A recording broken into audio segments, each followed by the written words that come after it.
Good evening, Baller Nation. It's your boys, the Shotcallers, back with another podcast episode. The date is July 31st, 2020, and as always, we're back to talk basketball. It is episode 4 of the NBA preview, and it is also day 1 of the NBA resumption. With me today, I got my boy, Richard Bustos. What's up? I'm here. All the excitement is culminated here.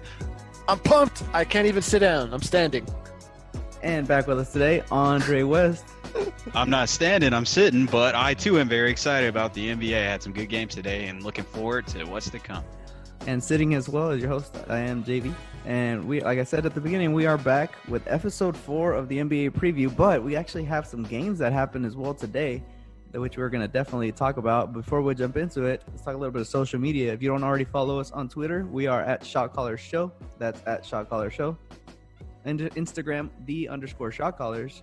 If you don't already listen to us on Apple Podcasts, you can find us there. Just search the Shotcallers, as well as Breaker, Radio.com, Spotify, and Stitcher, Overcast, everywhere. And then, of course, if you prefer, we have a YouTube medium as well. Before we jump into news, guys, are you guys ready? Are you guys ready for the NBA season? Are you guys ready? Oh wait, that was today. What did you guys think? Before we jump into some details, what's the feeling in the air for you guys? Oh, dude, like I love it. Like there's some things I have like questions about. Like I don't know how to feel about it, so I wanted to bounce it off of you guys. But just immediately, I just feels intimate, feels smaller than normal. You know, they don't have to pan to crowd shots because there's not a crowd. I can hear like digital people are still people. Those people in the stands are still people. I just want to know how I can be on the digital crowd. Like, actually, that'd be kind of cool. Yeah. But yeah, so it feels so intimate. I can hear all the squeaking of the shoes. I can hear LeBron like screaming for a foul even more clearly. Like everything, the new angles of the baseline cam or the sideline cam. Like I like everything about it. And I can only imagine. There's some things that I have. I guess I wish were different. But I will definitely bring those up after we hear about what Andre likes. What stood out to you, Andre? Oh, man, just for me, just the intensity of the games themselves, right? So they've been playing scrimmages for the last week, but, you know, just the feeling of actually watching a real game, the tension, you can feel it like the announcers coming through. There's just a level of class and professionalism that's different from what you saw in the scrimmages. And it comes out in the way that the players play, the announcements and everything. So I'm just – surreal to have it back, man. I missed it, and it's definitely a different experience watching an actual game than just seeing the scrimmages. But yeah, I'm happy. I'm looking forward for more tomorrow, man. I'm a fiend. We're so lucky we got so many games. You know, for me, it was like an event almost, but at the same time, it felt like it came quick. Like when you're talking about it during the pandemic, during the shutdown, you're like, that's never going to get here. It's never going to be July 30th. That's so far away. And now that it's here, it almost felt like it got here faster than I expected. And it's kind of an event because you see it all over Twitter. Everybody that, you know, from your mom to the guy you haven't talked to in a long time on Facebook is talking about the NBA, right? Oh, they start today, right? Is what my mom said. And I was like, yeah, you know, she doesn't watch basketball, but she knew about it. So that's just what the magnitude of it was, right? The resumption of the NBA, kind of like the shutdown when I talked about it a couple of weeks ago. The shutdown kind of signified the start of the shutdown, right? Like the NBA United States for sure. Yeah, it kind of, you know, really made it real. And now that the NBA is back, not that we're back to normal or anything like that by far, like by no means are we close to that, but it was an event, right? It was something that everybody's like, oh, the NBA is back. Even though the MLB has been back, I feel like the NBA has kind of, maybe because they got it right in a lot more ways. But I feel like basketball resuming definitely has more hype, and we know that the NBA is more popular. But just like the shutdown, I feel like it's kind of signified the resumption of sports. Like, not to sound too poetic, but it feels like instead of we're wandering in the dark in this pandemic, it now feels like we're in a tunnel on the way out, even though maybe we don't see the light at the end of, like, you know, this pandemic and the virus is kind of sweeping the world and our nation. It kind of feels like we're going somewhere now. Whereas I swear, like, it's not me being overly dramatic, but it just felt like time didn't really affect me. I didn't know what day it was for so long. And it feels like there's something to orient myself around. Since some things are coming back to normalcy and, you know, school's getting back in session in the fall and the NBA, like, it kind of feels that way to me. I don't know if that sounds crazy. And it kind of feels like life's back on track, huh? I mean, the NBA canceling was sort of the cause of, you know, everything in the U.S. stopping, right? Mm-hmm. Like when the U.S. when the NBA shut down, that's when it became real for everyone. So now to see it back, I guess, yeah, you're right. It's like kind of like a light at the end of the tunnel. So yeah, happy to have it back. Definitely happy to have it back. And with that, it just means that gives us the opportunity to be, armchair. What do you call them, Rich? Armchair quarterbacks, armchair analysts, armchair coaches. Armchair We're just in the Armchair armchair. blog boys. I like to be a blog boy. Blog boys. Um, so yeah, the first two games of the season kicked off today. So the guys are going to give you a little bit of not a preview, but a review of what those two games were all about. We talked a little bit about the atmosphere, guys, kind of the air, right? Kind of what was in the air, the aura around the games. What did you guys see that stood out? Not only in the game, but maybe pre-game, post-game, etc. Yeah, so the initial thing that I think ended up on everyone's screens and social media feeds first was definitely the message or demonstration of solidarity between the players, coaches, and even the referees kneeling during the national anthem, all wearing black shirts, stating Black Lives Matter.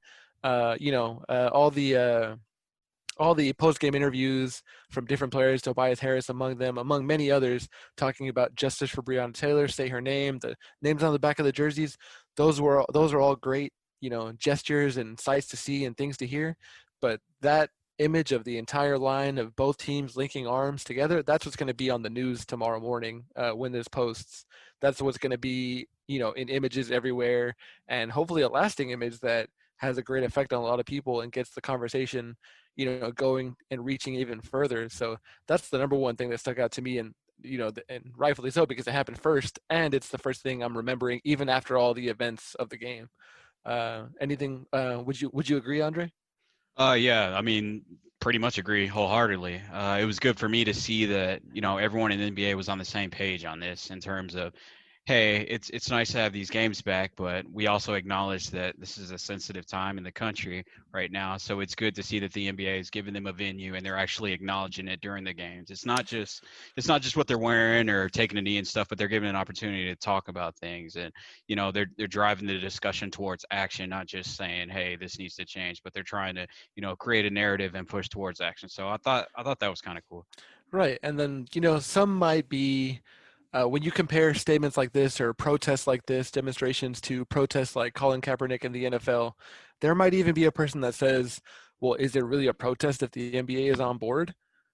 This action, kneeling during the anthem, is against the NBA rulebook. So I even mean, if the yeah, like NBA, even yeah, oh, I go don't, ahead. I don't, I don't mean to jump in, but like No, go even ahead. just a year ago, this would have been a very controversial take, right? Like Right, no one yeah. would have been like no major sports industry would have been like thought of taking action such as this. So just to see it, getting the kind of coverage and the cohesion of the action from the entire standpoint is just great for me to see. But Right, yeah. Printing the Black Lives Matter on the court, and even if it became, not against the rules. The NBA, I believe, is, from what I'm hearing from different prominent reporters around the NBA, isn't going to be enforcing any sort of levies or fines against these players and coaches for taking the stance.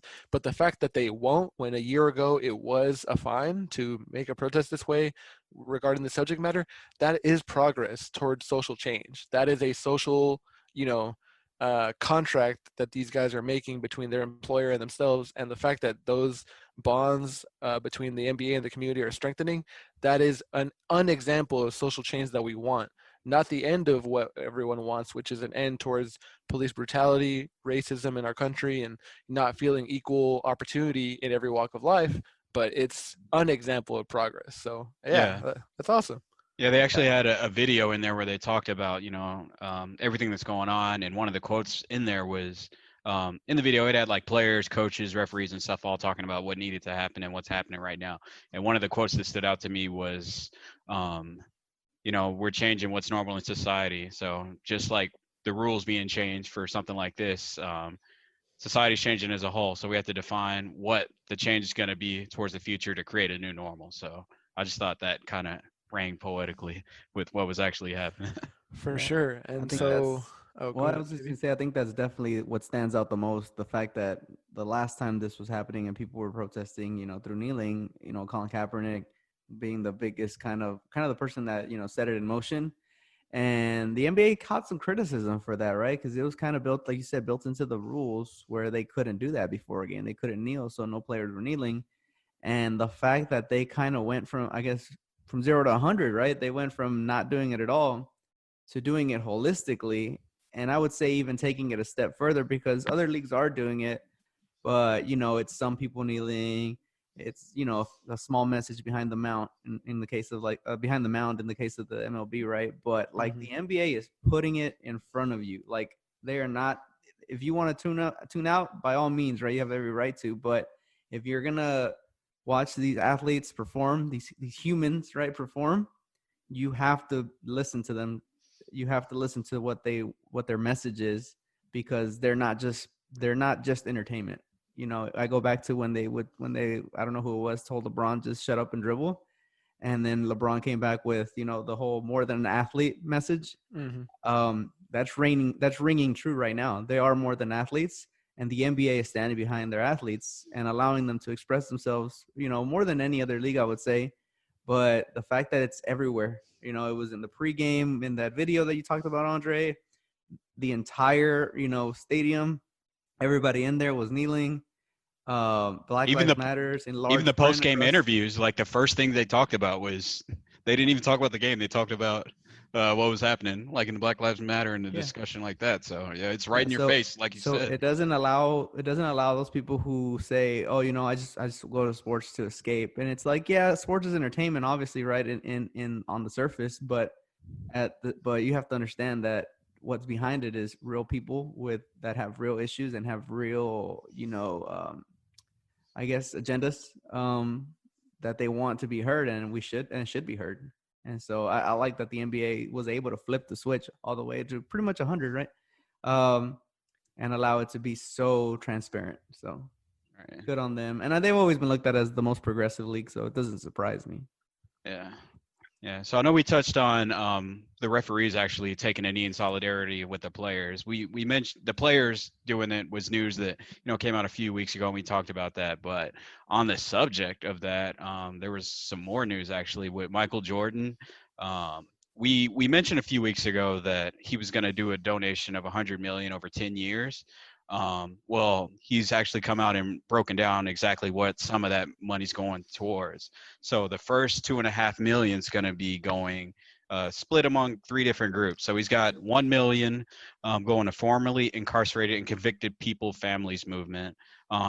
He has another $1 million going to the NAACP Legal Defense and Education Fund. And then he has $500K going to Black Voters Matter. And all this money, this $2.5 million right now, is all going out to combat Black voter suppression.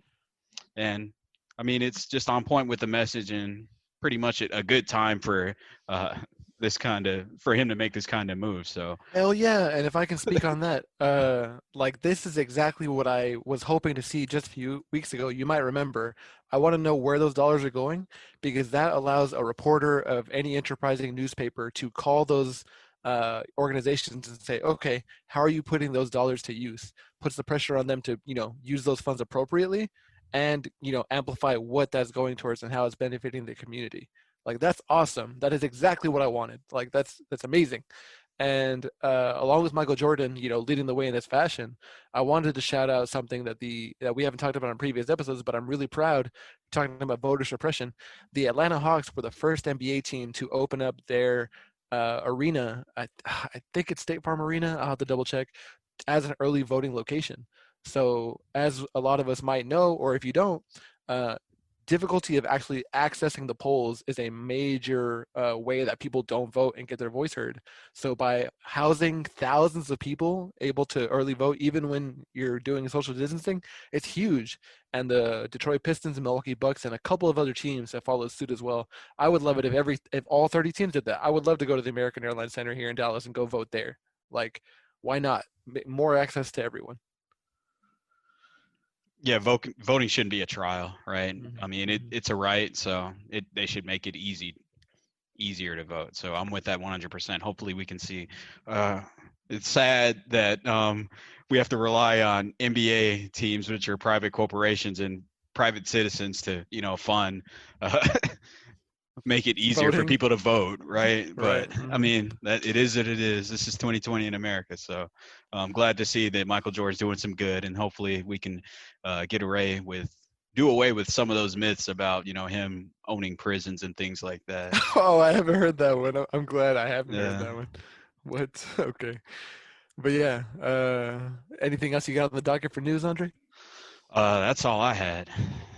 Yeah, that's all I got. Oh, I have one little thing to add to the end of it. It's not really news, but when we talk about these NBA players using their platform, a lot of times there can be a disconnect from people that don't know about personal, trials and struggles that these wealthy millionaires, for the most part, have with things like racism and exclusion and things like that.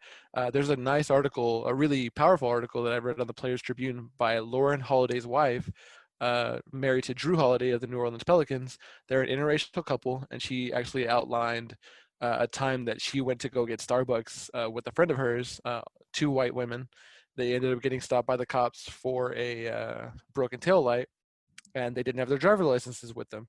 So I'm not sure if the police officers recognized her, but they said, "Do you have your license?" She said, "No, but my husband's around the corner. He can bring him to us." So Drew Holiday pulls up in his car, brings their licenses to them, and the police officers were clued in on the entire exchange. I'm not sure if any name dropping happened, but basically, to boil it down, Drew Holiday ended up in handcuffs at the end of that, when he Oh had my. nothing to do with the entire interaction. So when you think about that, think about Thabo Cephalosha getting his leg broken in New York outside of a club. Like, these Sterling things happen Brown, to yeah, it's Sterling Brown. crazy. These things happen to everyone. It's not limited to one class, and there's plenty of reason for all these players to speak on behalf of those that don't have a platform and speak on behalf of themselves. So I encourage you guys to read the Players Tribune on that one. So that's all I want to add to that one. Good You want to move article. on? Yeah, for Good sure. plug, man. I'll have to check that out. That sounds like a good read. So It's time ridiculous to like to that. hear that, right? So for anybody who says, just obey the law, all those BS, all that BS that you hear about, there's no inequality. It's all BS. I mean, this guy is a millionaire athlete, somebody who's known, ends up in handcuffs, and he had nothing to do with the original altercation. It's And ridiculous. if it happened in New Orleans, it's his hometown, pretty Yeah. much. So yeah, it's So crazy. definitely a big problem, and it'll be a continuous fight for a long time, and we'll stand behind that every step of the way. That was it for the news, right? We're done with the news, guys. Yeah. Yeah, So all good. if you want to rewind to the previews, we can, and then we'll fast forward back. That was me rewinding. So the two games of the night. The first one was the Pelicans versus the Utah Jazz. Jazz. Dude. Nail biter came down to the very end. Yeah, man, it was awesome. I was actually hoping we started with the Lakers because I was actually more excited about this game. Dude, it was like chronological order here, Richard. You're right. We rewound to go in order. Man, like, sorry to steal the show again and go first, but like, it was just so much fun. There were so many turnovers. That game was a little, it Oh, my wasn't God. sloppy, but it was like interior defense was not a thing. We can get to the paint as anytime we want to. Everybody was driving, everybody was kicking, losing the ball as they entered like the paint area, and then they come up with a steal and a fast break attempt on the other end. Rudy Gobert was blocking some stuff, showing his height. Zion was looking. I found the perfect description for Zion when he's like careening through the lane. He is a flying boulder. Like, he is so huge, and dude, like, drawing a charge on him, that hurts. Like, I saw that. I think it was Tony Bradley, or no, it was Royce O'Neal who drew the charge, and his eyes were wide, hitting the ground. Like, oh, what did I just get hit by? So, how poetic was it, Andre, that Rudy Gobert got the first bucket of the game? Hey, man, he giveth, he taketh away, then he gives it back. So Rudy Gobert ringing in the return of the NBA season. That's pretty poetic. I do want to ask you guys a question. So Zion had limited minutes in this game. The Jazz ended up winning this game at the end at the buzzer. It was a great nail-biting game. But if you listen to our previews in previous episodes, the Jazz they have stuff to play for. They want to get their seat up, but the Pelicans have a much more strenuous road to the playoffs. They want to qualify for the play-in game and try to best the Memphis Grizzlies if they can. And so these games definitely matter a lot more. So Zion, as we learned upon coming back, is on a minutes, not an official minutes restriction, but he's going to be played in short bursts. He was played for about 3 minutes in the first quarter, a few minutes in the second at the beginning, a few minutes in the third, a few minutes in the fourth. He totaled about 19 or 18 total minutes, if I remember correctly. However, these minutes were all in the beginning of the first quarter. Why wouldn't you have them out for at least 3 or 4 minutes to close the game when it's a close crunch time game? JJ Redick is definitely needed to space the floor, but could you take Derek Favors out of the lineup? Like, that could have been the difference, and that could be what keeps them out of a playing game. What do you guys think about that? Am I off base, or should they be redistributing his minutes to be towards the end of the game, possibly? I think I was gonna yeah. say, I think in general it's ridiculous to put Zion on minutes restrictions in games that determine whether you can continue to play. So it'd be one thing if you were, in the playoffs and you were like, you know what, the games don't matter as much right now. We're in the playoffs. We'll kind of ease them in and then, go full throttle in the playoffs. But you guys are fighting to survive. These could be the last 8 games of your season. Why would you limit him now, particularly in a game that's that close? Yeah, I kind of agree with that as well. For me, and I think this game was an eye opener, even though it's the first game of the season for them. Obviously, there's some rust, but the Pelicans' offense looked pretty stagnant whenever Zion or JJ Redick wasn't in there.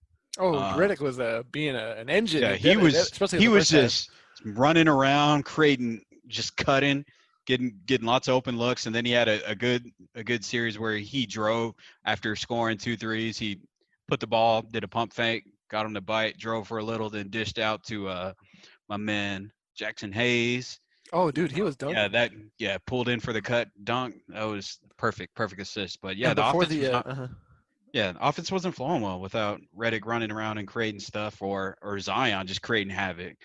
Just because whenever Zion's on the floor, you got to kind of look around and see where he's at, just because he creates so much havoc. He moves so well. He can just throw the ball up. So there was a lot of lobs. Right. And Zion had the crispiest behind the back pass in the lane to Lonzo. Man, it was Lonzo, amazing. yeah. Woo! But before JJ Redick was making those threes, he actually made several twos in a row, and one really great section in the second quarter where Drew Holiday had a Euro step. He didn't lay it up. He passed it. He dropped it off kind of to Redick, where a big man might dunk it, but Redick's not that tall. So he kind of dribbled back outward towards the free throw line, curved it in, had a fake pass or a pass fake towards the perimeter. Everyone bit. He passed it back to Drew so he could lay it in. So, man, that was terrific. So I thought that was great. I thought Ingram was showing how easy it is for him to score. The comparisons to Kevin Durant as far as stature and shooting ability, especially since he's increased his free throw percentages, are terrific. But, size is going to bother him. The Jazz were showing off their size with Gobert, Tony Bradley, Royce O'Neal's kind of stoutness, kind of pushing him off his initial, position where he'd catch the ball. So it can be kind of tough when you can't gather yourself. So I thought that definitely played into it. Lonzo Ball didn't shoot well. He shot horridly, to be honest. Yeah, it was almost abysmal. It pretty much was abysmal. 50.4%, no threes, no free throws. He made 2 shots at the rim, I guess. Donovan Mitchell, he had a quiet 20-point game, and in my opinion, so did Mike Conley, man. I looked at the box score. I was like, what? He had 20. Yeah, but if he had his hair going, maybe it was the haircut. I think it was the haircut. Noticed. I was like, what? But yeah, so like Mitchell, the thing that I kind of took away from it the most, besides he got the scoring going in the second half, was like he just looked like he wasn't used to the speed yet. Like he was too fast, or the game was too slow. Like he was always sliding out of bounds. He was sliding past defenders. Like he didn't have his footing. Maybe his shoes were too new, too fresh. Those Spider Mitchells on his feet were not broken in quite properly. But he just didn't look like he could stay in one place or stop on a dime the way that you might think he could. So yeah, for me, it looked more like he was, like, especially early on, they were focusing on feeding Gobert, like keeping him engaged. Oh, yeah, a lot like that, because he was rolling hard. They were getting him lobs. He was, trying to finish, going to the line and everything up until when he got fouled. But they seemed like they were trying to move the ball around a little bit more, and then Mitchell kind of took over that second half. But yeah, you're right. He was looking a little, still kind of out of whack, not completely in sync yet. But it is the first game, some rust there. That's true. Drew Holiday had him locked down for one possession that I remember. He blocked him as though they were in the driveway, and it was his dad. Like Mitchell tried to dribble, do a sort of sidestep in the lane, just outside the lane, but parallel to the free throw stripe. And he kind of did a sideways step, and Drew matched him step for step, jumped and blocked it right back into his face, which I thought was awesome to see. Gave me flashbacks to the last time we saw Drew Holiday in the playoffs, which is against Damian Lillard and TJ McCollum making their lives hell. I thought that was great. In the fourth quarter, we saw Donovan Mitchell do a similar thing, not block Drew Holiday, but he definitely stopped his forward momentum trying to drive to the rim. So there was some back and forth from two high-profile players going on. So I thought that was terrific. There was a lot of great stuff. I texted you guys this. I said, Nicolo Melli is fucking trucking dudes, man. Like he was setting screens and dudes were just hitting the ground. Yeah. He trucked fucking what was his name? Royce O'Neal hit the ground. He trucked Mitchell, hit the ground. Like, man, I didn't know he was that stout. Yeah. So that was pretty great. And then the other one was just Gobert blocking favors. I think it's always cool when two people that used to play together on the same team get to go against one another because they know each other's habits. And seeing Gobert get that block was pretty great. So, Oh, and then the final thing, JV, you mentioned the announcers sounding much better, more magnanimous and less like amateur hour. And so Ian Eagle and Stan Van Gundy, I thought they were terrific. I think Stan Van Gundy and Jeff Van Gundy are both very analytical, and they're not afraid to be inquisitive. What do you think the players are thinking here? Like they really engage me and their co-host. But they can do good color commentary and analytical commentary. Yeah, right. Yeah, they do both well. Yeah, exactly. And so some might know that Donovan Mitchell was a baseball star in college, and his total basketball career only spans like 7 years, guys. He hasn't been playing all his life, really. But he, like I said, he was good at baseball. So there was one full court pass where he tossed it down to Clarkson, and it ended up being a hockey assist. So Clarkson passed it off for a score. And in the moment, so fast, he says, Mitchell with a baseball pass, where anybody like Kevin Love or LeBron James making that pass, somebody says football pass. Yeah. Exactly. But he knew it right on the spot. Baseball pass. And it was so smooth because he knows his baseball background. So these guys are really doing their homework, and I thought that was so badass. So that's what I gotta say. Yeah, for me, despite this being the first game, obviously some rust. For me, I guess the big takeaway would be the Pelicans were small, man. There was one possession where the Jazz got 4 offensive rebounds, and it just ended up in a putback. So for them to shoot this poorly as they did in this game, even despite both teams having the same amount of turnovers, they got to take advantage of being small and actually, score the ball. They got to make their shots from the perimeter. And, when you get to the free throw line, you got to make your shot. So despite this game being pretty close going down to the wire on the last possession, I don't think it bodes as well for the Pelicans because the Jazz are still missing one of their number 2 offensive threat, right? Yeah, the flamethrower, man. Yeah, so for the Pelicans, you'd want to see something a little bit better from them, especially after Redick just kind of, took over that second unit. But yeah, they got some work to do if they still want to be in contention for that 8th seed. I think I said this before any of the games played. I believe it's a 2-team race, and I stand by that. So right now the Pelicans are a little bit behind. The Portland hasn't even played, but they're already kind of ahead of the ball because the Pelicans lost. So 7 games left, guys. What do you think about the Pelicans? Do you think that what Richard said is true, and them losing this game kind of takes them out of it? Like it puts them behind the 8 ball. They got to play pretty great basketball to play the higher caliber teams that they have ahead of them, although their schedule is easier than Memphis, I believe. So yeah. I think it's not making it any easier. I feel like this is a game that the Jazz, they could have lost it and been like, okay, we're going to keep retooling, get used to not having Boyan, whereas the Pelicans should have been like, we got to win this. Zion, you feel good, let's put you in there. That's what I thought was going to happen. So I don't know. That's how I feel. What about you, Andre? Yeah, I agree. Like they should have played Zion at the end at least. Could have got a better look, Brandon Ingram on that last shot. But yeah, they've got an easier strength of schedule than the other two. but they still, at the end of the day, you still got to win your games, right? So Yeah. this one was one they could have won. Yeah. So at the beginning of the season, right? If we watch, even like the first 5 games of a team season, it's overreaction to start asking questions like this. But at the end of this, are the Pelicans in or out after this?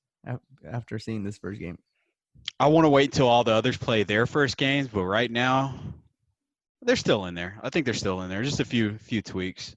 well, I they need some need time to they get need more they would need 3 teams to lose in order Yeah. to still be in the same spot they were in before all of this. So it's gonna be tough. That's true. I But think the strength that of they schedule can- keeps them in. I think they can definitely make the play-in game, but I don't think they would beat Memphis twice. So overall, I think they're out. Gotcha. Cool. Uh, Awesome. So on to the second game of the night, guys. What was crowned the Battle of LA at the beginning of the season, and I can't think of a better name right now, so we'll call it that. It was the Battle of Orlando now. I know nobody expected this. The LA Clippers at the LA Lakers, and I say that because weren't the Lakers technically the home team?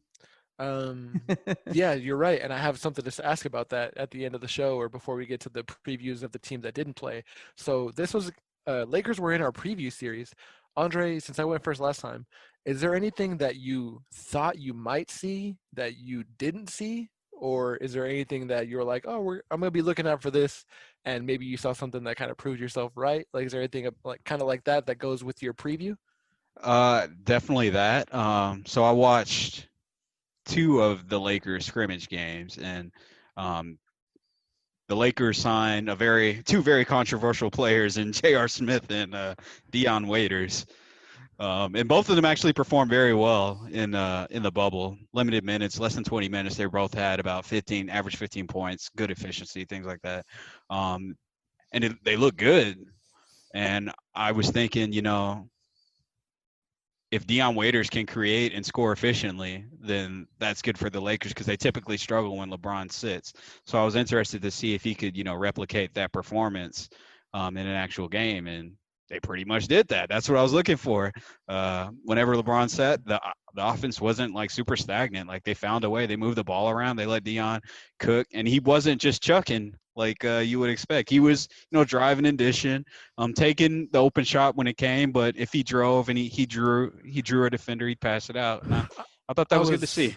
I was so hoping for the video that is burned in my brain that I know Jonathan remembers me showing him like 4 years ago of Dion Waiters' supercut of him being in Cleveland and being in Oklahoma City with LeBron James and Kevin Durant and just being like Begging 2 for hands the up, ball. wide stance, like give me the ball, Now, give me the ball, give me the ball from Kevin Durant. Kevin Durant's got the ball. He had that one nice spin move on Zubac. Oh man, yeah, that's for sure. But that's what I wanted. So that actual scene actually happened too. It's this time it was I think it was Kuzma with the ball. Right. Standing in the corner, right? Yeah, he's standing in the corner wide open. Kuzma threw up a brick, but that's fine because he shot pretty well regardless of that one possession. But yeah, Dion still wants the ball. So I've got a few small observations before you continue on with what you were talking about. One, Joakim Noah sweats real hard. Like, oh my God, he was sweating. Oh yeah, he came into the game like drenched. Yeah, which is great. That means he warms up hard. Yeah. But if you observe the benches, I got a question about that too. Oh man, there's so much. I love the NBA guys. I don't know if y'all knew. So he's sweating hard, and of course the players do not have to wear masks when they're sweating all over one another. But this general, global situation definitely makes me more cognizant when people are yelling around me because you don't want any sort of spittle going around anywhere. And so like even the referees have cloth on their whistles to prevent, in an effort to prevent things like that, even during game time. So Joakim Noah checks out to the bench, and I think Landry Shamet or somebody, made a good shot, and the players on the bench are spaced about 5 feet apart, 6 feet apart maybe. And Joakim Noah is not in his seat. He is leaned all the way over the barrier, looking like a hockey, bench guy that's kind of halfway in, halfway out, full on screaming at these guys, his own teammates. Like, man. So definitely intense. That's the intensity that they want. Hey, man. That's a good team player. Observation number 2. It was really great seeing LeBron and Kawhi Leonard go at one another, especially at the end with the way that climactic finish happened. But the very first possession of the game, Kawhi Leonard is guarding LeBron near half court, and he's just kind of swiping at the ball just a little bit, checking his dribble. Just made me think of two boxers where they're trying to test that jab, trying to see how high their hands are going to stay. That's what it reminded me of right there. Just two heavyweight Yeah, just boxers a little about to go at it. sparring, feeling Yeah, each first other round. out. Yeah. Exactly. Yeah. Number 3, is LeBron yelling for calls? Like, is it always that loud, or is it the acoustics in the arena? Because I felt like it was a lot easier to hear what was going on. It's like this. Yeah. Ah! Like that was in my ears. Like, oh my god. So I'll have to keep an eye out for that. Maybe watch the YouTube clips and compare. All right. Number 4, Anthony Davis had an eye injury, and that's not good, right? He always has nicks and bruises. Put the goggles on, man. Can we get some bubble wrap? Can we get some goggles on you? You're a Laker already. Put the goggles on. Like, protect yourself. He was hot as hell. 32 points, I think. Yeah. Super hot. So he's got to stay on the court, especially if they have these championship aspirations.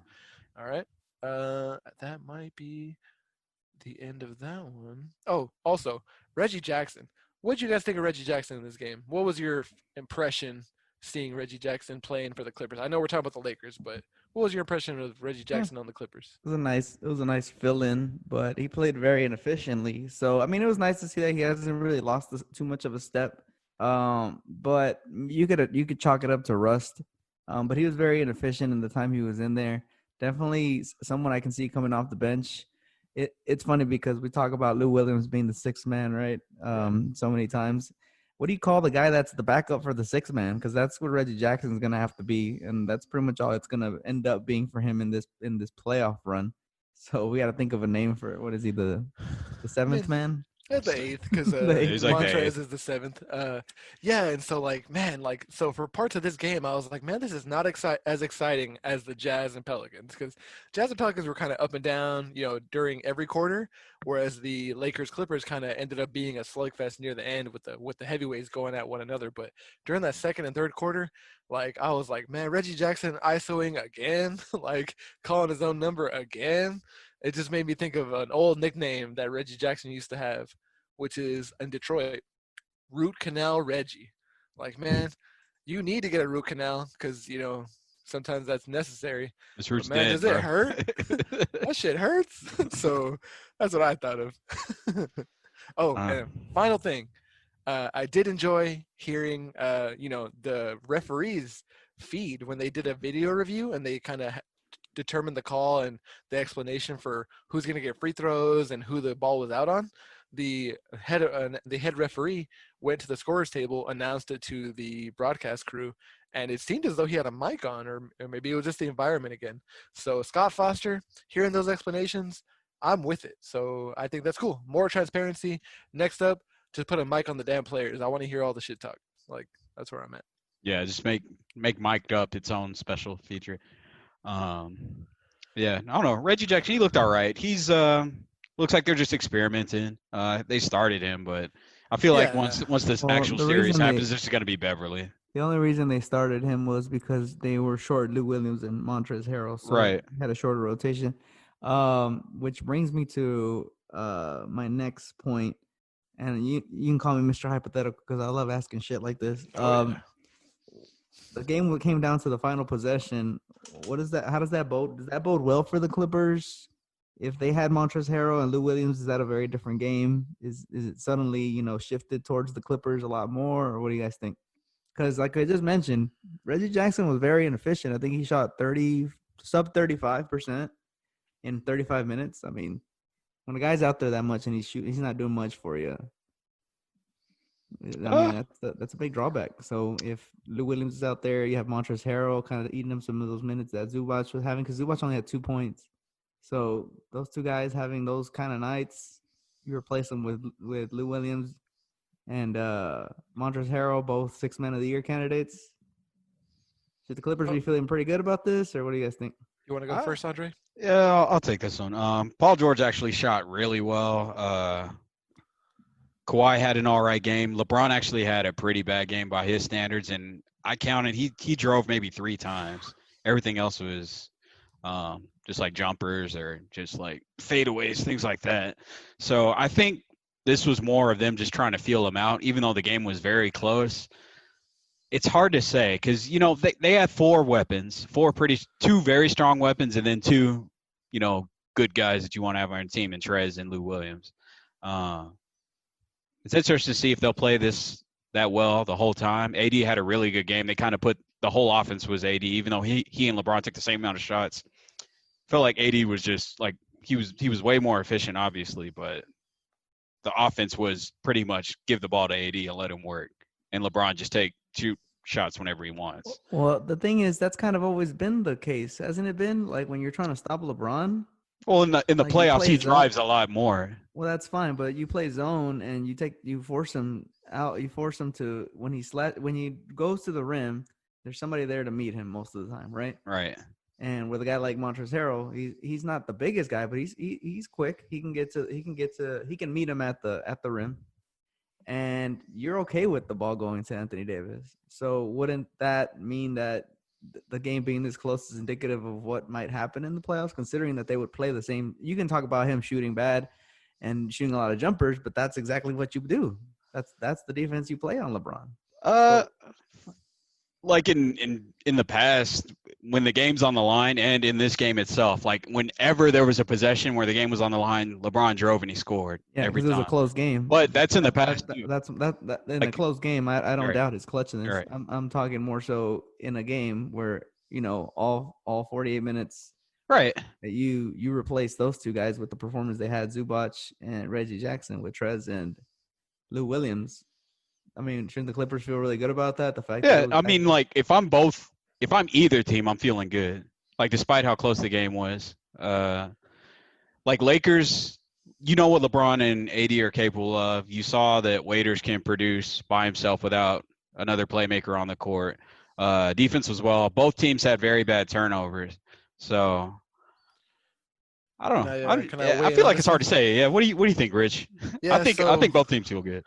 I think if you sub in Lou Williams and Montrezl Harrell into their normal spots, what they do with those guys is they kind of ride the hot hand. Like if those guys come in and they're both producing on their pick and roll and Lou Williams is shooting well, they'll leave Kawhi Leonard and Paul George, one of them, on the bench for a longer amount of time. So yeah, they'll be replacing Reggie Jackson's, drives and wild shots. Like the Clippers were not taking this almost very seriously almost at all. They had several minutes given to Amir Kofi. They're like G League players. So definitely, both teams were kind of being lackadaisical, and that's easy for me to say. Like if they have the other two guys, it could be totally different. But on the other end, on the Lakers, like JV's right. This is exactly how they want to play. This is exactly what LeBron outlined he wanted to do. He wanted to feed Anthony Davis as much as possible. The only difference is I believe that as the games go on and, the pressure rises, LeBron usually can rise to the occasion as far as like his own performance and contributing in some kind of way. So I feel like his shot will be falling more often than it was. He was 0 for 5, I believe, to start the game. It didn't score his first points until he drove in the second quarter.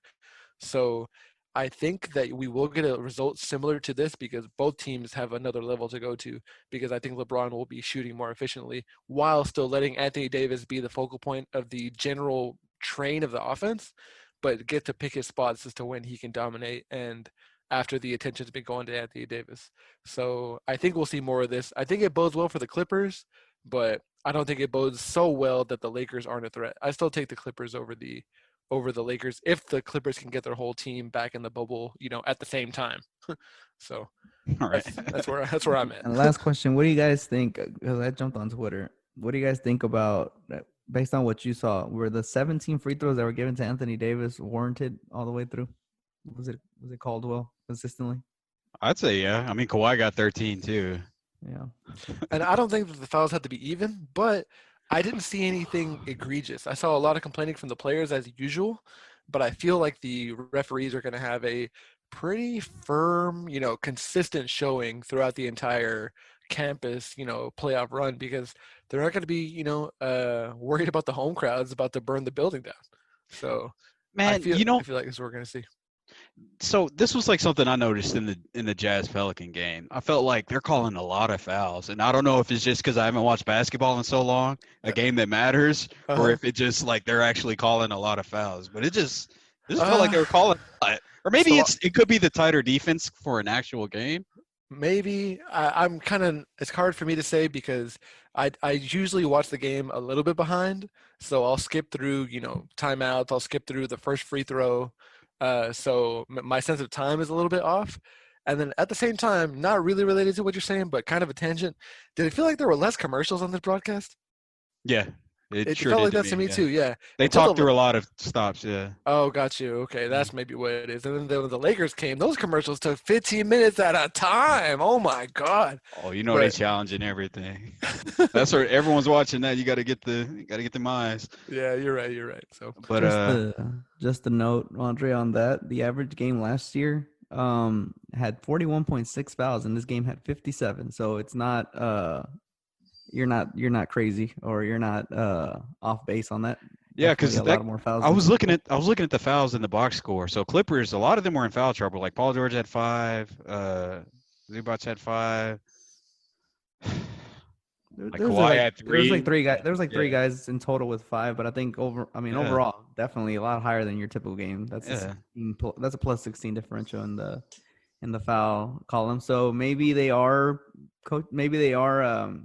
refereeing it a little bit tighter, Rich, because Or they don't they have to worry gotta- about those fans yelling. about the fans yelling. down their Like, neck. And they're getting their reps in too. You don't know. For sure, We don't for know. sure. refs in bubble form, man. They're ready. So I guess let's emulate what we're going to be seeing all day long on ESPN tomorrow. Andre, what was your take on the final possession for the Clippers and the Lakers, where LeBron was playing defense against Paul George and Kawhi Leonard?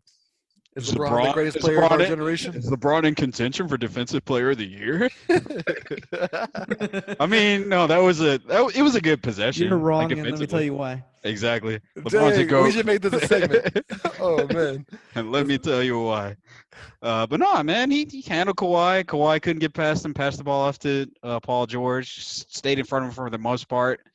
Paul George couldn't get a clear enough shot and miss, but he wanted the foul afterwards. I get what thought you it was good. Can I say something, Rich? Go We ahead, talked then about I'll this last finish year it in the up. playoffs, and we said, why does he pump? Well, the Mavericks. We were talking about the Mavericks, but then we also said this about Kawhi Leonard. I feel like he just fakes too much sometimes. Like, commit to the drive the entire way, even if you get bumped, right? Even if like LeBron's a freaking brick wall, right? You're gonna run into him. You might fall on your ass, but like you're also very strong. Just commit to the drive. I think he's too quick, and I'm not telling him to change his entire game, right? But he's too quick to want to pump and pull up from like mid range.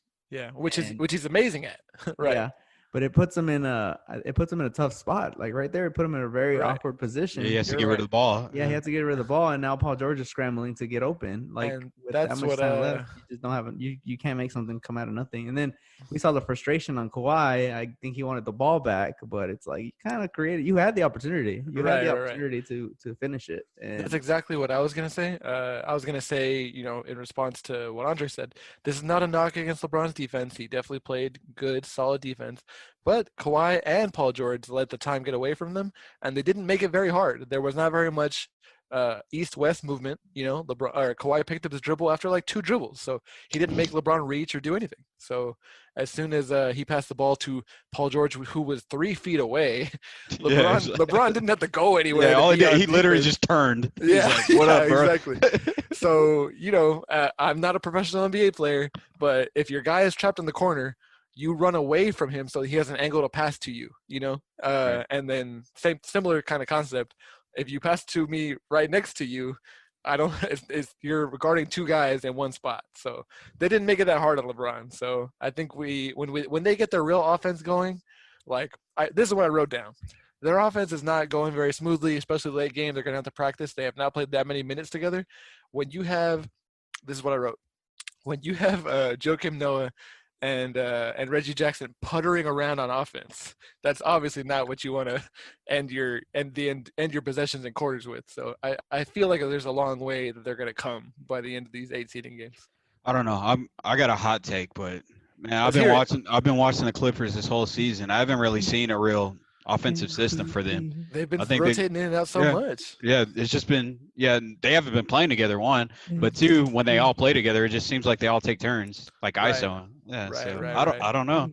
I don't know, man. We'll see. They have the talent, but What'd you say? You What's guys JV saying? you guys are ignoring the MVP chance in the back. MVP. Oh. I'm just joking. With LeBron? But that's what's gonna happen tomorrow morning. Oh, come on, man. You already know. Oh, MVP, they're already out now. The POI. tweets are out already. Watch King. No. What do you guys think of so I guess I was gonna say this later, but we're gonna do the previews after this. So what do you guys think of the crowd noise that they're kind of pumping in there? I don't know how I feel. Holy shit, when I first tuned in and I saw the freaking virtual crowd and heard the noise, I was like, what the fuck? There's fans there? Hey, y'all ever play the Yeah, N64 wrestling pretty game? legit. Yes. We actually talked about this in the last episode, Andre. We were talking about those cardboard cutouts in MLB. Looking like some old MLB slugfest. Yeah. Oh man, the NBA quality is pretty good on those virtual fans. But what do you think about the noise though when they're pumping in like baby chants? I like it. I think so. I keep drawing correlations between the NBA and or comparisons between the NBA and the MLB because I mean, what else, right? What else are you gonna do? MLB seems like overly loud. Like it's almost like turn that shit down. You know, like it's annoying, and that's because maybe an MLB crowd is a little bit more continuous, right? An NBA crowd is a little bit, it has its moments where it gets louder and then it goes down a little bit, and then you got the dun dun, you know, the home crowd music for the defense and shit. I'm glad there's less music in the bubble. Yeah, MLB is very just all the time just hearing chatter.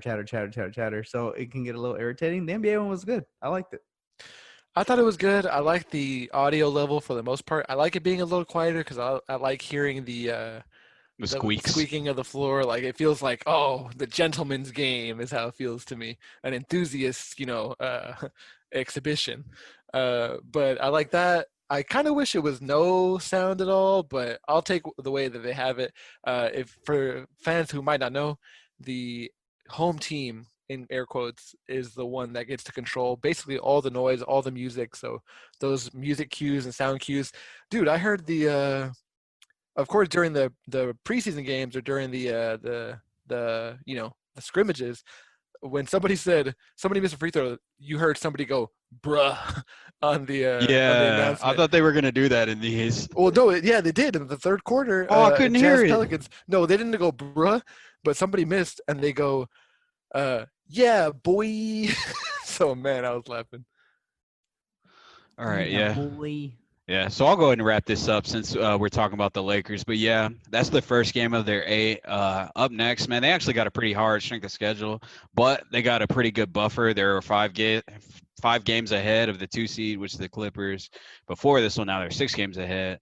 So, but yeah, next they got the Raptors, then Jazz, Thunder, Rockets, Pacers, Nuggets, Kings. All those are playoff teams except for the Kings. So if you play the Lakers and you're one of those teams trying to get in, is it good that you face them maybe at the later half of this little stretch? Because maybe they'll, take their foot off the gas a little bit, or you think they're just going to hit it the same? They'll definitely rest the last game is my prediction once their seed's locked up. Yeah, the Kings. Kings will get a freebie. Depending on how the Kings do, they might be in for a freebie. I doubt it'll be a freebie, but you know what I mean? All right. Oh, cool. So that does it for the preview on not the preview, for the recap of the first 2 games of the season. That's just getting started, and it's sort of a already Lakers preview too. Yeah, there's not much more to add. I mean, like, we know the Lakers: LeBron, AD, JaVale, Danny Green, Kentavious Caldwell-Pope. They're just gonna see who's gonna fill in that Avery Bradley spot since he hasn't joined them in the bubble. And we didn't see J.R. Smith yet, so yeah, we're gonna see him tighten he played the like rotation. 5 minutes, but he didn't do much. Not much, yeah. Yeah. So we'll see them tighten the rotation. Yeah. So we have our previews. We got the remaining 3 teams. I know we got the Sun Kings. Who's going first? The Suns? Yeah, I mean, they're first in the name, so they might as well go first. All right, so your boy here got the Suns. And before you guys think that I'm going to rip on them, it's not like the first word I wrote on this preview is the word bleak, but it is. They are 26-39, 13th in the West. They aren't going to be playing with Kelly Oubre Jr. He's got a right knee injury, and I have seen no word of him playing. They're behind the Grizzlies by 6 games. So they only have to get within 4 games, but there's 3 teams or 4 teams in between them to be able to get it. So what I'm going to give you Suns fans in the Valley of the Sun or Valley boys out there, this is what I'm watching. This is what I think you should see for growth during these next seeding games. Then when the Suns go home, look forward to when the season probably starts back up in December. So I know Andre was real high on DeAndre Ayton when he first got drafted, and he turned out to be pretty good, promising on offense, really bad on defense. Came back this second season, got his got suspended for basically PED use, or I don't want to misappropriate what it was, but an illegal diuretic, hiding whatever he might have been using. And then but he's really come forward on defense. If you go to YouTube, you Google DeAndre Ayton defensive highlights, you're going to see 2019, 2020 highlights. You're not going to see 2018, 2019 highlights because there weren't any, okay? So he's stepping it up. He's doubled his block rate. He went from 0.9 a game to 1.7. That's almost twice as many. Mikal Bridges, their draft pick from a year ago, good on defense as well, and which is important because Ricky Rubio is crafty on defense. Devin Booker is not bad on defense, so a team that's developing wants to have good defensive habits and not just be a sieve on defense for letting the other team score whenever they want to. So he's got a good defensive capability, able to guard on the perimeter, get in the passing lanes just a little bit. Shoots about average from three, so if he's going to be developing into a 3-and-D guy, that's exactly what everybody wants, and if you got him on a cheap contract, that's great. So since I don't think Ricky Rubio is going to be playing quite as much, you're going to see a lot more offense going through the likes of him, going through DeAndre Ayton as he kind of sharpens his skill set, because he can shoot face up. He's got some post moves. He can do a lot of stuff. So I think you'll see a lot of offense coming from more places than before, whereas during the season, Devin Booker's really going to get his run in, get his sweat on, and get his points up. But if they're going to make a run to the playoffs for the first time since 2010, they're going to need these guys to develop. These guys don't run as fast as you might think for a young team, but if they can get their steals up higher, they're top 4 as far as causing turnovers, but they don't run the floor very hard. They're 9th in pace, so they have the 9th most possessions of any team in the league. But you might want that to get up towards the top 5 if you're the Suns. As far as players on their roster that they're coming up to watch, so they've got Aaron Baines, who is an expiring contract. Dario Saric, the homie. Shout out to Andre over there. Super Dario. I got you. Exactly. A shout out to Dario. He's an expiring contract too, and I don't think he's making the bubble. So I'm not sure what they're going to see from him and what his market will be like post-pandemic. But as far as their other rookies and young players, years 1 and 2, that they're going to be watching, Mikal Bridges, like I mentioned, Elio Kobo showed some range in the scrimmages that I was watching before these games started. Cam Johnson, he's actually got some defense. He's their rookie coming to the end of his first year here, coming from Pitt. So I think he's power forward, 6'8", got some length, got some height, and got a little bit of range. So we'll see what's going to come out from him, as well as Ty Jerome. Oh, and I missed one guy. This guy's an expiring contract too. Did you know Cameron Payne was still in the league, guys? Did y'all know? Well, I thought he was like on a G League team. He was on the Bulls. He was on the Thunder. He was waived by the Wizards, I think. I might be getting that wrong. So I don't think he's coming back. I think he's finally making his way out of the league. Nothing against the guy, but I have seen nothing on the court that tells me that he's worthy of being in the top 450 players in the league.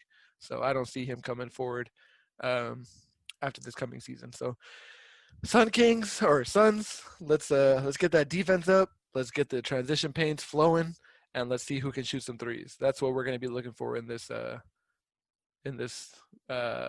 seeding games. So that's what I got for the Suns, guys. Not too bleak. Definitely something is on the horizon. We just don't know if the sun's rising or not. I mean, yeah, they got a lot of talent, so hopefully this will be just a good learning experience for them, and they can figure out what their next step's going to be for next season and going forward. I mean, you hope to see this is what I hear a lot just from people who I talk to, on the street, not literally on the street, but people that I talk to. Yeah, y'all talk about the Suns out on the street? They do. Let me tell you about the reason they talk about the Suns and it's the same thing every time. And I hope that what you're talking about, Rich, for the future jumps to look forward to in December or whenever the season were to resume, everybody always says, what a waste of talent. What a waste of talent, right? because you have Devin Booker. Everybody always says Devin Booker's so good. He should be if he was on a different team, he'd be better than a person that they often compare him to is like Trae Young. He's better than Trae Young. Trae Young just has a better supporting cast, even though I would argue that the Hawks aren't really the greatest supporting cast either. But that's the thing that always comes up. And Devin Booker's there for the next 5 years. So, when you talk about building for the future, that's going to be your centerpiece. I don't think anybody will argue that. DeAndre Ayton was going to be kind of the first piece that put around him. Then we had the unfortunate thing with what you said, diuretic. So I'm hoping that they can do some developing. These guys can get some experience under their belts, and then ultimately, the goal is to continue that building process because you got to build around those two young guys. And then hopefully they can hit on something. I haven't really paid much attention to the draft, Rich, but they're likely to fall into the lottery.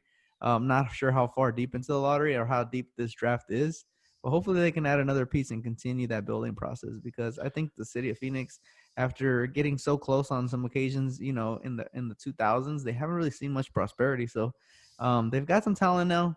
And hopefully they can put something together. That's completely up to management. I don't know their history, but hopefully they can get some guys around those two young guys, and we can see something exciting come out of Phoenix. And hopefully they don't have to actually merge with the Kings to make that happen. I believe their last, team catchphrase that inspired by "Trust the Process" was "Trust the Timeline." So they got 4 more years of this Devin Booker contract, and last season he said, "I'm not winning less than 30 games again." So we'll see. We'll see what happens. We're gonna trust the timeline on this one. Ultimatums over here. Jeez. That's what he said. Cool. Speaking of the Sun Kings, Andre, do you have something else to say? No, I'm good. Speaking of the Sun Kings, we're gonna move on to the second half of that duo, and that is the Sacramento Kings. So just a little bit of off-season news, I guess if you want to call it, or pause-season news. Had several members of the Kings actually test positive for COVID at the beginning of July. So they actually closed their practice facilities back on July 5th after a member of the team that was going to actually travel to Orlando tested positive. So they said, let's go ahead and shut it down so that we can avoid the potential spread of it. They didn't really clarify who it was, but my money is on Harrison Barnes because he was one that came out and said he tested positive in early July. So the timeline just kind of correlates. He did clear on July 24th. And then, traveled to Orlando. So he's out there now, ready to go. He actually did like an interview, and he talked about, his wife contracted it as well as his mother. So that just kind of talks about, how serious this is and how quickly it can spread. We think, okay, you hang out with the people that you live with and you're good. But it can stem anywhere really. So be extra careful out there, guys. Wear your masks, social distancing, all that good stuff. Wash your hands. Yeah, definitely wash your hands. That always baffled me that was like something new to people. Harrison Barnes, if you guys have watched him, you watched that interview, you'll see how scruffy he's looking. Boy, looking rough, like he even, like he just, Well, he was going to grow that playoff beard until they got over 500. He's continuing it, and he's got the same stipulation, Rich. He said only one of 3 things has to happen. Whatever one of these 3 things has to happen. We got to get to 500. We got to make the playoffs, or the season has to end. What's your money on, guys? Which one of those 3 things is likeliest to happen? Season ending. I'm about to get him a Manscaped. The season ending. I think I agree with you on that, Rich. Just based on their strength of schedule, and just kind of what their lineup looks like, and I'll talk a lot about it here in a second. My money is also on the season ending before either of those other 2 things happening, but I'm sure he's gonna feel good to finally get that off. A couple of the other guys that tested positive, Buddy Hield, Jabari Parker, and Alex Len all tested positive, but they've all cleared quarantine, and they tested negative and cleared quarantine, and so they're now with the team as well. So they'll all be participating in the resumption as well. So good to see that. One player that isn't going to be with the team is going to be Marvin Bagley, who's actually out for the season. He actually got hurt in Orlando, guys, so he made the trip. Got hurt. It was a lateral right foot sprain. And he's out for the season. So no Marvin Bagley. So it's unfortunate because we always talk about this team as being exciting to watch. There was a lot of promise for them last year towards the end of the year, and then they kind of fizzled out.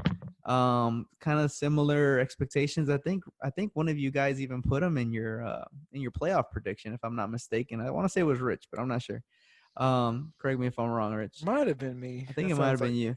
But it's pre-quarantine. Nothing counts anymore. Yeah, nothing counts anymore. Not even Except for the Andre's Sixers. Toronto Raptors. Sixers gonna that make stays it. forever. Toronto. But you know, a lot of promise for this year that they can make the playoffs. Rich, the most overused term this offseason has Oh been God, young core. young core. But this Oh, is no. actually a young core, and we're like, you know, They when are it- young, if the right? shoe I guess fits, they're- Rich. And they're not on the fringes. I guess So they have to qualify. I'm gonna do a little game, and I'm gonna let you guys guess the ages of some of these players. So I'll start from. I'll give you a clue. I'll start from. No, you know what? I'm not gonna give you a clue. I'm gonna jump all over the place. So Harrison Barnes, veteran. That should be kind of easy. How old is he? He's 27. 29. Is he 29 now? How old did you say, Rich, Andre? I said 27. So he's right in the middle. He's 28. I didn't 28 think. right now. Oh, he's my age. I forgot. 28. Okay. Oh, he just turned 28. Yeah. Harry Giles. Harry Giles is 24. Andre. 25. He's actually 22. Dang, I know he was an old, Young college core. coming out of the college, but I didn't know what year he came out. Yogi Ferrell. He's 26. Yeah, he's like 26, 27. He's 27. Yeah. Jabari Parker. Oh, he old. He's 27. 26. He's 25. Okay. Bogdanovich. 26? Bogdan, don't call me Boyan, is 27. He is 27. Yes. Hey. Couple winning. more. Buddy? Hield. Did I say Buddy Hield? Buddy Hield. Oh, he's secretly old. He's like 27. Damn, that's old now? That's what I'm saying. So yes, he is 27. And then lastly, Marvin Bagley. Isn't he 21? 22? He's 21. Oh, he's Hey, 21. Okay. I won, So Andre. If I were Hey, to I tell didn't you know- if I were to ask you who their best three players are, who would you say? I think De'Aaron Fox. De'Aaron Fox. Yeah, De'Aaron Fox. I didn't put him on here. I'm sorry about that, guys. No worries. De'Aaron Fox. How old is De'Aaron Fox? He's 23. He's 22. Dang. He's 22. He's 22. So why is he not on here? My goodness. Anyway, so the best three players on the team: De'Aaron Fox. Who is next? Marvin Bagley, and then probably Buddy Harrison Hield. Barnes. Oh, yeah. No, you're right. Yeah, you're probably Buddy Hield. So those three guys, 27, 22, and 21. But when they got Buddy Hield, they thought he was going to be like 24. They're like, whoopsies, two I'm of 25. those guys, I mean, De'Aaron Fox, you could have made the case that, you know, had he played the way he played last year, he probably in his rookie year, he probably would have been most people's picks for rookie of the year. The way he was looking last year, right? Would you guys agree on that? Yeah, he would have been Yeah, up he was there. looking like a stud. Kind of duplicating that this year, averaging 20 points, 6.8 assists, 4 rebounds per game. Not bad for a point guard. Definitely productive on the offensive side. Marvin Bagley has had some health issues, nothing too drastic. But you know, kind of the big man to complement De'Aaron Fox, right? And both very athletic. Marvin Bagley, we know, is very jumpy, or there's a better word for that. But springy. There you go. Very springy. Can grab boards. Can post up. Similar game to kind of LaMarcus Aldridge, although I think he likes to go more free throw rather than, you know, just hitting shots from the elbow. But still, you know, very strong interior game. Haven't really gotten a chance to get into like a long streak of success, and that's going to continue. So I was really hoping to see the full squad, but with Marvin Bagley out, guys, I mean, what does that mean for this young core? Shit, blow it up. Nah. Blow it up.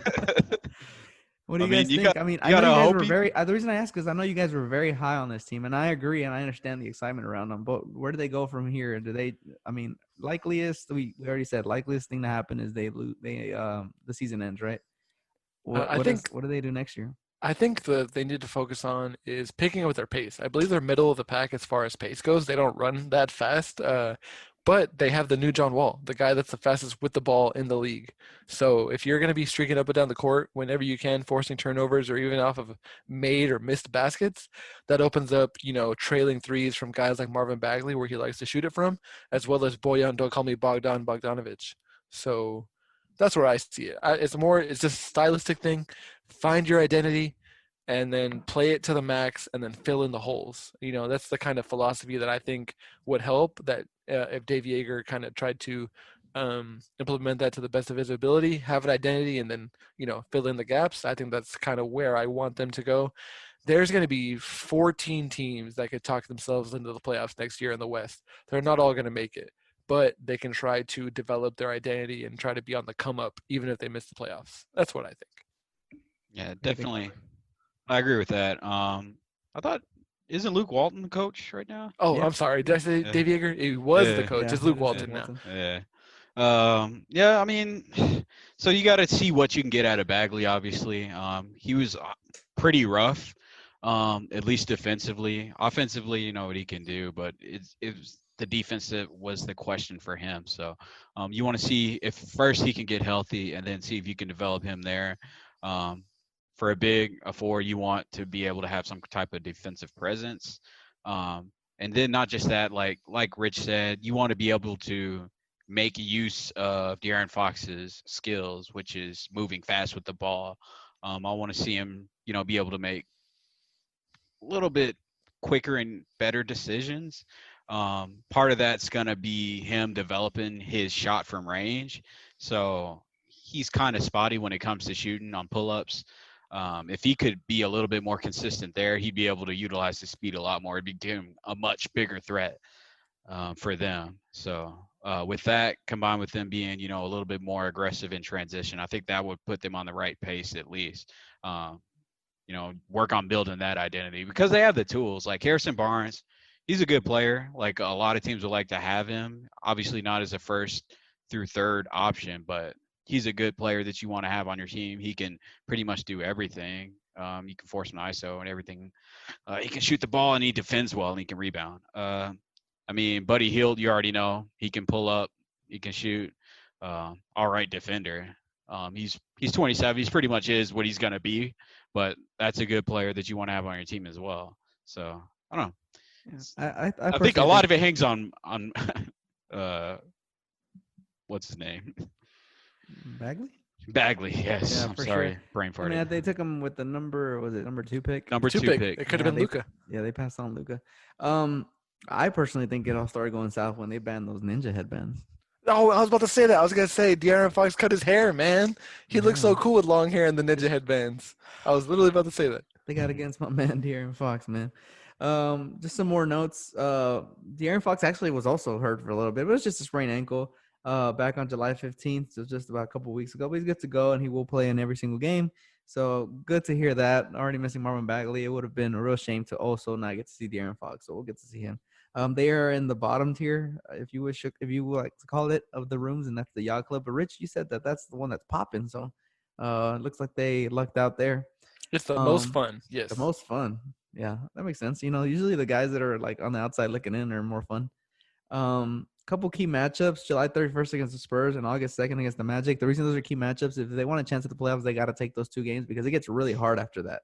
After the Spurs and the Magic, they go against the Mavericks, the Pelicans, the Nets. It gets a little easy, but then they have the Rockets and the Pelicans again, and the Lakers is the last game. So if they can keep it close and they can get within that playoff, that play-in spot, the 9th seed, and they play the Lakers last. That's why I asked that question earlier, guys. If you think the Lakers are going to take the foot off the gas towards the end, likely rest some people because they have the number 1 seed locked in, this could bode well for the Kings.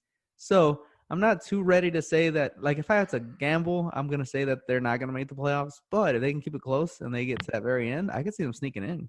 I could definitely see them sneaking in, particularly with teams like the Lakers, kind of easing into the playoffs.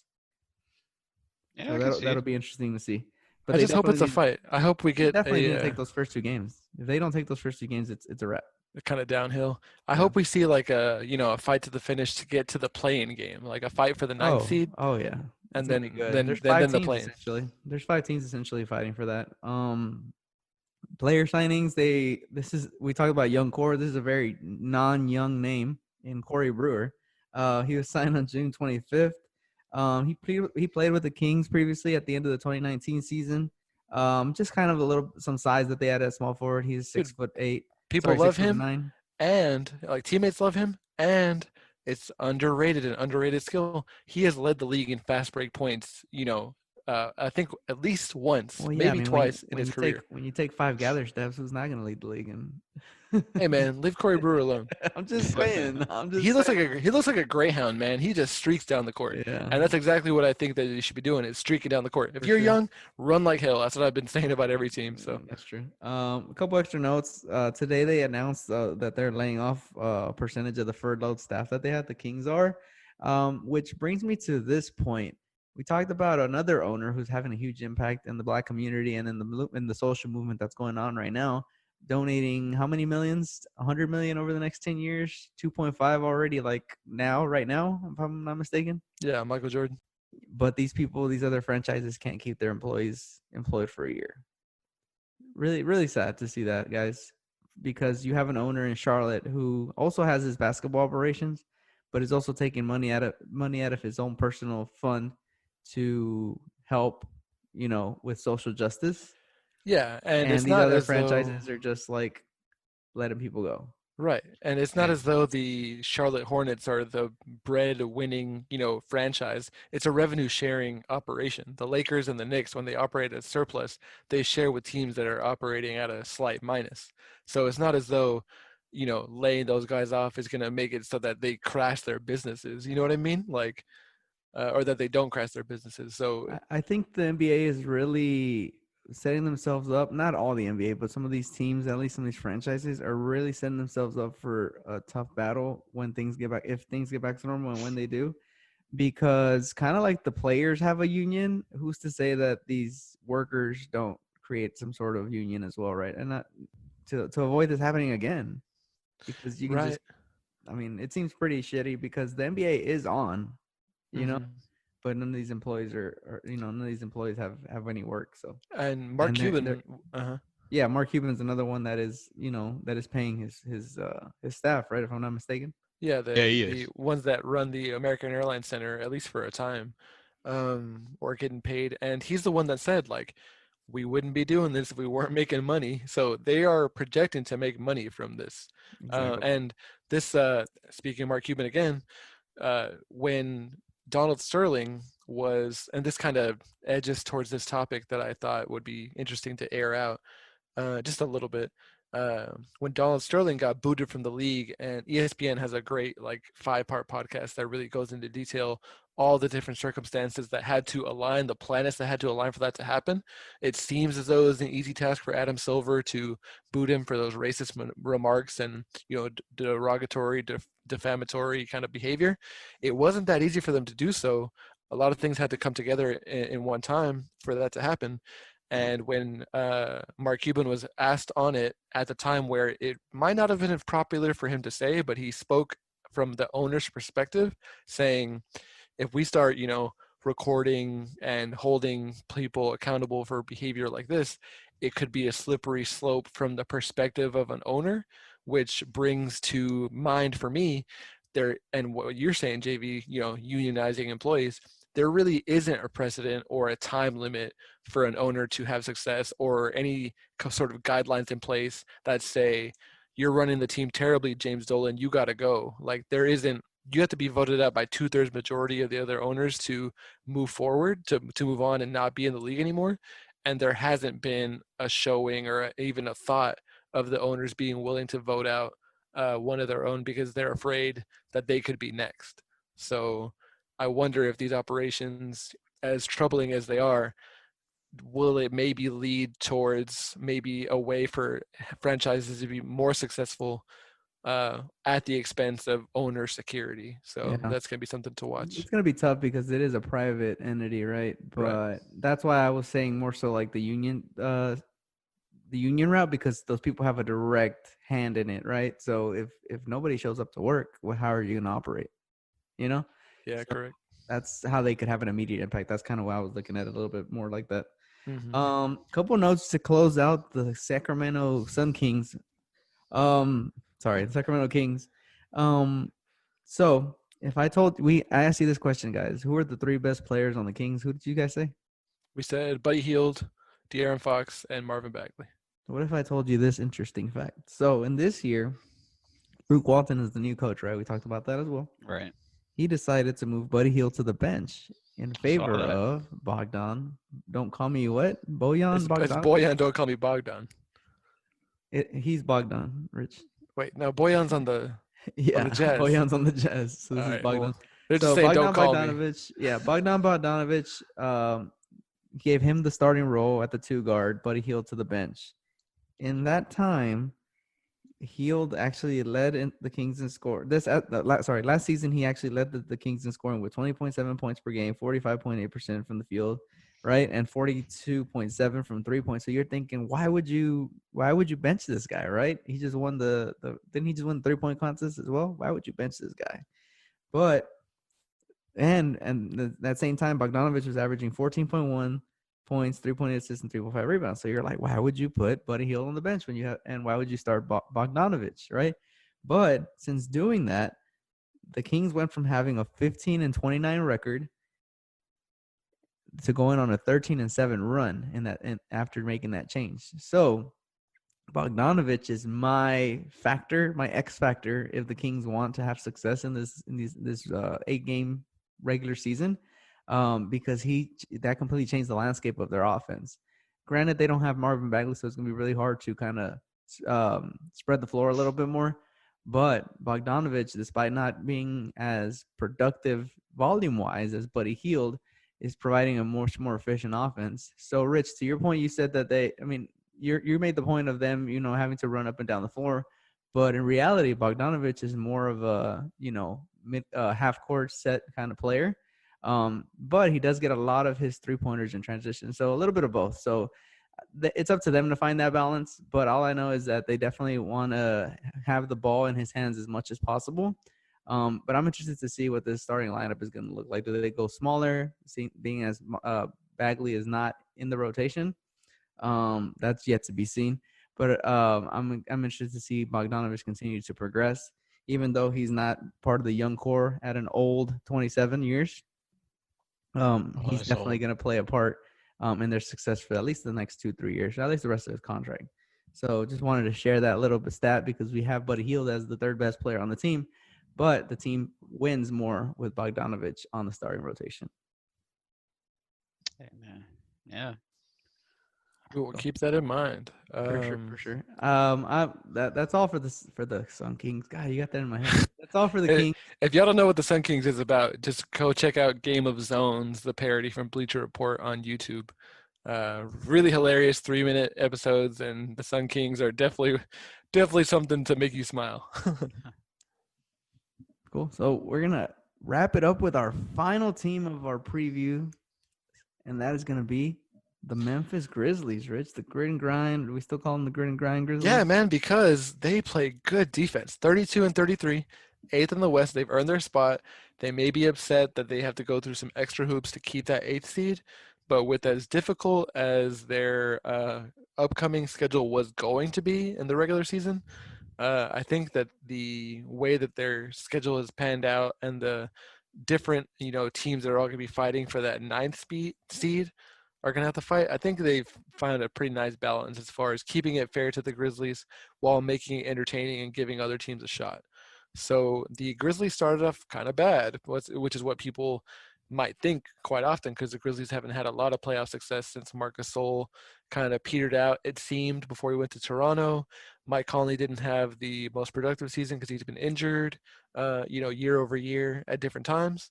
They started 6-16, but for a stint towards the end of December, early January, they went 15-4. So they were hot. A lot of that was from 3-point shooting. Jaren Jackson Jr. got really hot. They hadn't yet traded, or they hadn't really put Kyle Anderson in the rotation, and Josh Jackson had started to finally make some threes, who they required from the Suns half of the Sun Kings. So that kind of contributed towards their great record. But 26-17 overall since that horrid 6-16 start. So playing good, solid basketball. Taylor Jenkins, their coach, had them copying off a very successful team as far as defensive philosophy. So they copied off the Milwaukee Bucks, essentially. Mike Budenholzer, I believe he came from the same coaching tree. And so their general scheme is to protect the paint. They give up a lot of threes. And what did I say last time? But Rich, isn't giving up a lot of threes bad? Well, it can be, but it's not Who's always. that? It's what everyone says, and so and so yeah, and so what they're doing is they're chasing guys off the line, forcing tough contested threes at times, and really taking away easy baskets. They do foul quite a bit for a young team. That's going to happen, and that can actually end up being their downfall, which is what I kind of want to explain towards the end as to what might happen if things go south for them. But I really want to take just a second to wax poetically about how awesome Ja Morant is to watch. Like, Zion Williams deserves the hype that he gets. He is so captivating to watch. He's a flying bowling ball, or a flying boulder. That's what I was saying earlier in the podcast. But Ja Morant, like, he's got tenacity. He's got swagger. He blocked Kyrie Irving towards the beginning of the season to force the Nets into overtime against them, and then beat him in overtime, and looked like Russell Westbrook. Looked like, I belong, I'm here, and I'm a force to be reckoned with. He's like Russell Westbrook, but also like a very small amount of like Chris Paul, like, combined. Like, and that's not to heap too much praise on him, but the reason I say Chris Paul is because he's a pass first point guard. He's not afraid to hit the ball ahead. He's different from, well, Chris Paul is a pass first as well, in a little bit of a different way. Chris Paul likes to kind of control the possession and move the chess pieces himself by hand to each spot that he wants to get to, whereas Ja Morant has already realized that with his speed, he can be a threat off the ball, just cutting, catching it, skying for a dunk. He tried to dunk over Kevin Love. Like, do y'all remember that? It felt like 10 years ago, but Jesus Christ, like, he's got the attitude. He's averaging 7 assists. Like, that's not an insignificant amount. So I'm up on that. And he leads the way as far as attacking the point. They are top 2 in attacking the paint. The only one that beats them at certain times of the season is the Milwaukee Bucks. So they're fun to watch. You've seen the highlight plays in transition where they sky and Ja Morant, throwing different alley-oops to Brandon Clark, among others. But they have a major weakness. I mentioned Josh Jackson and DeAnthony Melton are kind of coming around, playing well on the Suns, but they can be inconsistent at times. Those guys also aren't very strong three-point shooters. If I had to tell you guys who shoots more than 5 3-pointers a game of their, let's say they have a 9-man rotation, right, for the upcoming playoff run. Of those 9 guys, how many of them would you say shoot more or attempt more than 5 3-pointers per game? Out of 9, how many shoot 5 or more? Yes. Let me count it real quick, because I'm thinking about the rotation. I'm going to say Grayson Allen.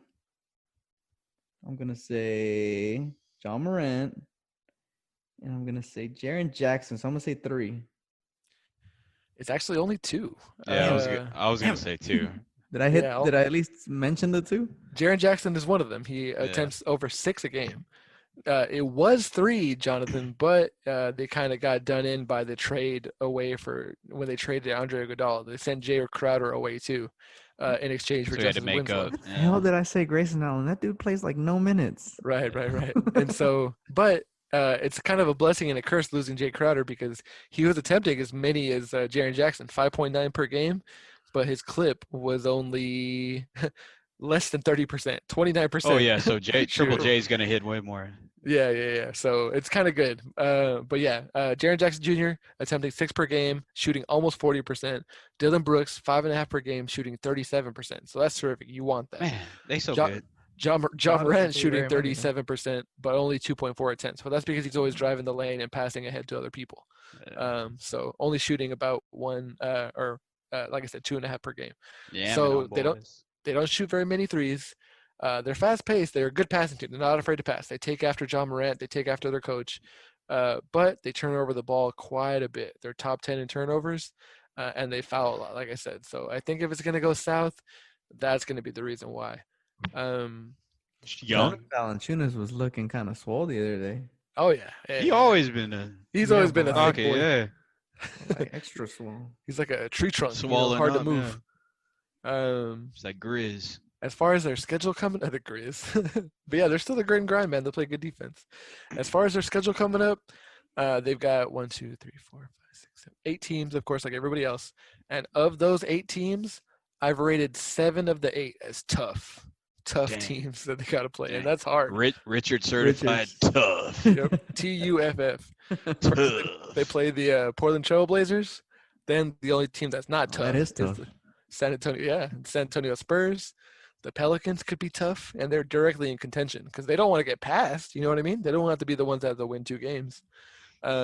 Utah Jazz after that, Oklahoma City Thunder, at Toronto, Boston Celtics, and Milwaukee Bucks. And I know I just said at, and everyone's playing in Orlando. This actually reminds me of something I didn't ask you guys earlier when we were talking about the games. I thought we were going to get full-on like decals or vinyls or paint of the actual logos of the home team on the court for every game. Instead, we kept that giant NBA logo. Do y'all think it's going to be like that the whole time? Or do you think when we get to like the second round or third round, they'll start, when there's more time between games? They'll add the playoffs. That's it. You think so? Yeah, I think he'll have the playoffs, and then the finals they might Because actually. they had 2 whack-ass Lakers vinyls on the floor tonight, and that was weak sauce. Like, they're adding Smoothie King already for the Pelicans. Give me a logo. And while you're at it, give me the old finals logo, the giant one that took up the whole court when the Mavericks were in the championship in 2006. Remember that? Oh yeah, Yeah, that one was that was badass. big. I Yeah. just want my Dirk fadeaway on the Mavs one. Oh, I wonder if they brought that. I bet Nah, they did. they You probably never know. didn't. They actually didn't bring their court. The Mavericks didn't. Yeah. A couple other teams did. But yeah, man, keep an eye on Brandon Clark coming back from injury. He's expected to come back. Tyus Jones, he's still going to be reevaluated in a week. So we don't know if they make it into the playoffs. He'll probably be there for the first round if everything's going okay. And then Justice Winslow kind of Oh yeah, throws he's their done. Yeah. he's done exactly. And they traded away Jay Crowder for that. And they hope to maybe dust off Andre Iguodala. So since that's definitely not happening, that kind of throws out some of their offense that kind of carried them through the season. And when they inserted after the trade, they inserted slow-mo just Kyle Anderson into the lineup, who used to be on the Spurs. That guy can't shoot at all, so that kind of makes it just a little bit harder for them to keep offense up with these explosive offensive teams in the West. So that's something to keep an eye on when the season starts up for them, or when they get playing. I think they play tomorrow or Friday when you guys are listening to this. I believe they play.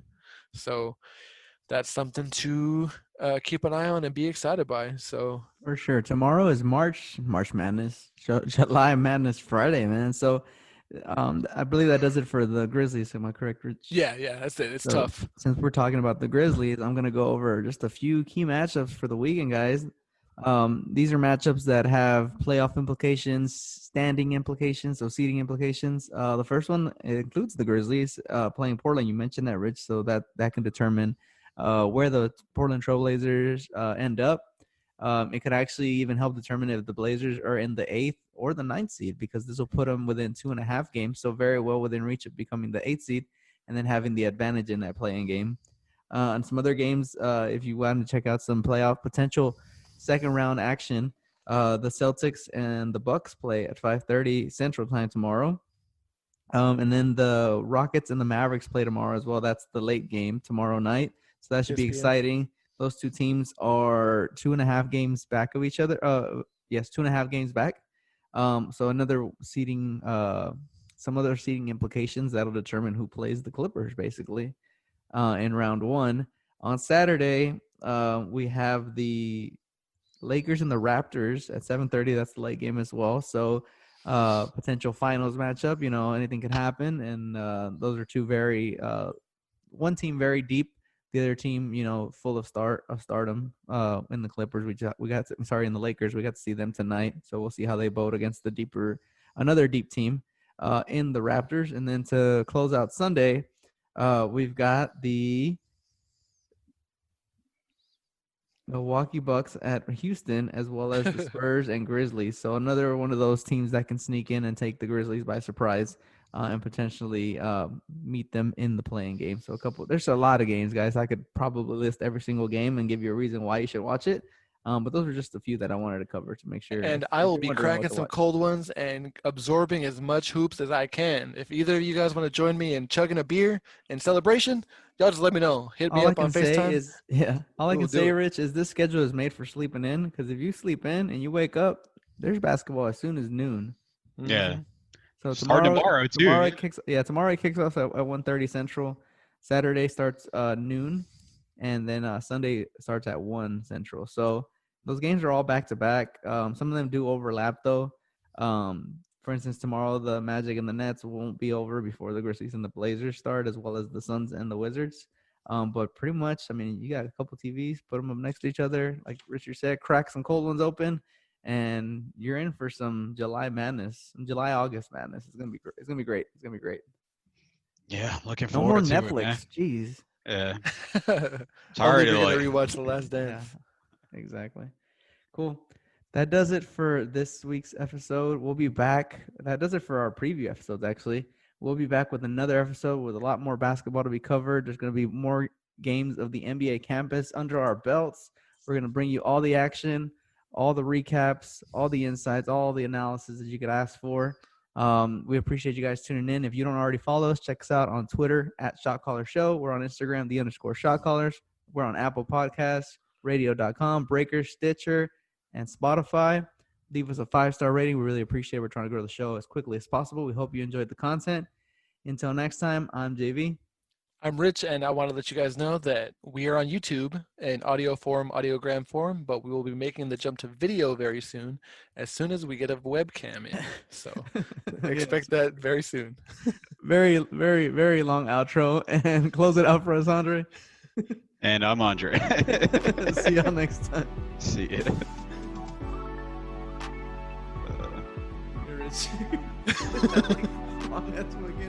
What, man? I'm excited. I can't contain it. Everything comes out.